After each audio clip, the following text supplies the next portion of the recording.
Hello and welcome to Forgiveness in 5. I'm Susan Bolinger. And today we're going to talk about watching the words that we speak.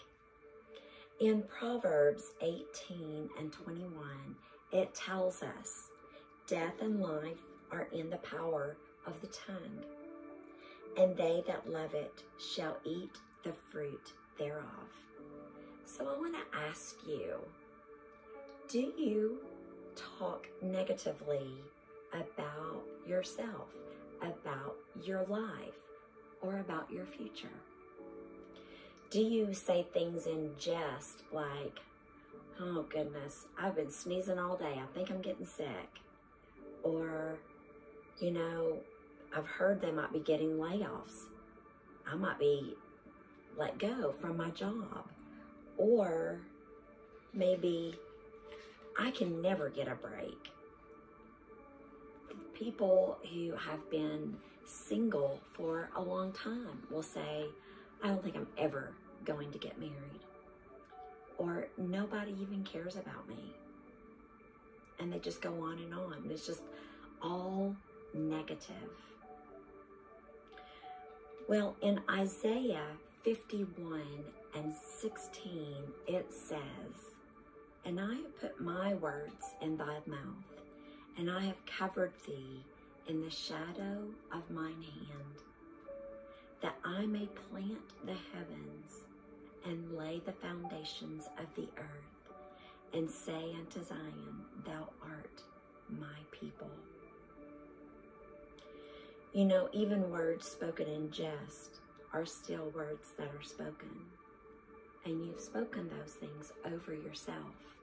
The question is, which spirit realm is going to capture those words and bring it to pass? Is it going to be the demonic realm, or will it be the heavenly realm? Like I mentioned in the previous episode, God formed the world just by his words. They are so powerful. And I encourage you today to only speak life over yourself. If you receive a bad medical diagnosis, as a Christian, you should never receive that diagnosis. A few years ago, actually the very day that my book was published, I received a diagnosis of breast cancer. There's a lot of people out there that don't know that, but I never owned it. I never received it. I didn't say, oh no, I have. I would never do that. I would only say, I've been diagnosed with breast cancer. I went to the Lord and I asked him, how do I need to handle this? How do you want me to handle it? And so I did what I thought the Lord asked me to do. I had to have some minor surgery, but I never had to have any treatments whatsoever, which they wanted me to have. But I am still cancer-free today. And it is because I didn't receive it. In fact, I was so mad when I received that diagnosis that I'm like, Satan, you have picked on the wrong girl. I'm not receiving this. I don't know who you think you are, but you've picked on the wrong one. My God, who has given me a future, a hope, there is a work that he has called me to do, and he is not going to allow you to make me sick. And so I pushed back. I did not receive it, and I encourage you to do the same. Now, I didn't ignore the situation. I dealt with it. I went in prayer over it, and I handled it exactly like the Lord wanted me to. But if I had received that diagnosis as if it were my very own, then I would have had to undergone major surgery and went through all kinds of treatments that was unnecessary.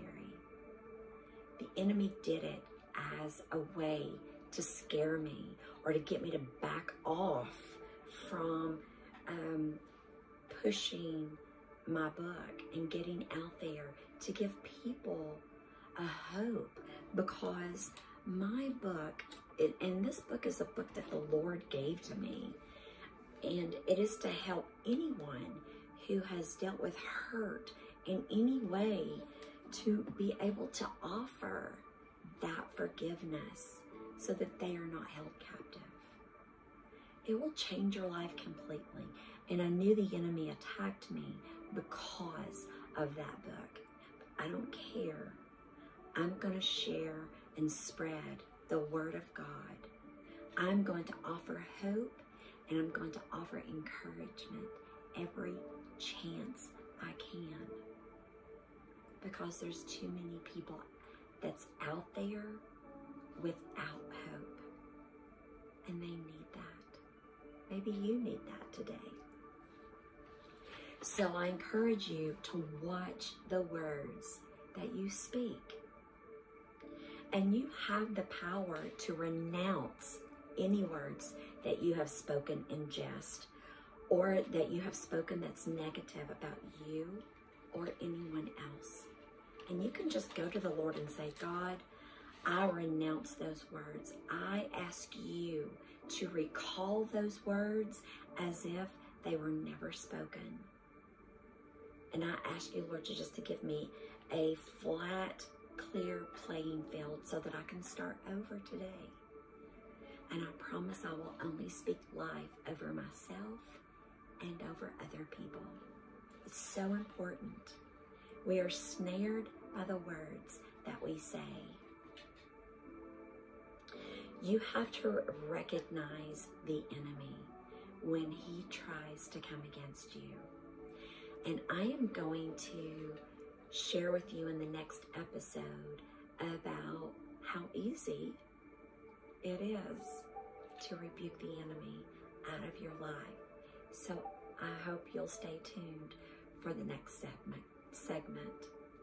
But for now, I pray blessings over you and over your family today. And I'll see you next time on Forgiveness in 5.